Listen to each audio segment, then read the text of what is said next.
तो ये नमस्कार दोस्तों, इस वीडियो में हम जानेंगे कि आप अपने आउटलुक ऐप को कैसे लॉक सेट कर सकते हैं। तो यहाँ पे हमारा आउटलुक का ऐप दिया गया है। जैसे ही हम इसके ऊपर क्लिक करते हैं तो ये डायरेक्टली ओपन हो जाता है और यहाँ पे कोई भी सिक्योरिटी फ़िलहाल अवेलेबल नहीं है। तो उसे आप कैसे चालू कर सकते हैं, इसकी पूरी जानकारी इस वीडियो में आपको देने वाला हूँ, तो इस वीडियो को अंत तक ज़रूर देखें। तो यहाँ पे जैसे ही आप आ जाओगे, आपको यहाँ पे टॉप लेफ्ट में आपका प्रोफाइल का आइकॉन दिखाई देगा। इस प्रोफाइल के आइकॉन के ऊपर आपको क्लिक कर देना है। जैसे ही आप इस प्रोफाइल के आइकॉन के ऊपर क्लिक करेंगे, आपको यहाँ पे बॉटम में सेटिंग का ऑप्शन दिखाई देगा। इस सेटिंग का ऑप्शन को यहाँ पे आपको सिलेक्ट कर लेना है। यहाँ पे जैसे ही आप आ जाओगे दोस्तों, यहाँ पे सिंपली आपको नीचे आ जाना है और यहाँ पे आपके सामने एक ऑप्शन दिखाई देगा ऐप लॉक, जो कि फ़िलहाल ऑफ शो हो रहा है। सिंपली इसको आपको ऑन कर लेना है। तो इस टॉगल के ऊपर आपको क्लिक कर देना है।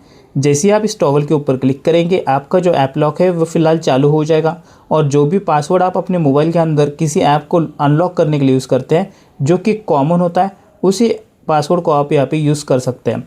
तो फ़िलहाल हम अपने आउटलुक को दोबारा ओपन करेंगे तो यहाँ पे आप देख सकते हैं इसके लिए जो लॉक है वो सेट हो चुका है। तो इसी तरह से आप अपने आउटलुक में लॉक लगा सकते हैं। यदि ये जानकारी आपको पसंद आई है तो हमारे चैनल को सब्सक्राइब करके हमें ज़रूर सपोर्ट कीजिए। धन्यवाद।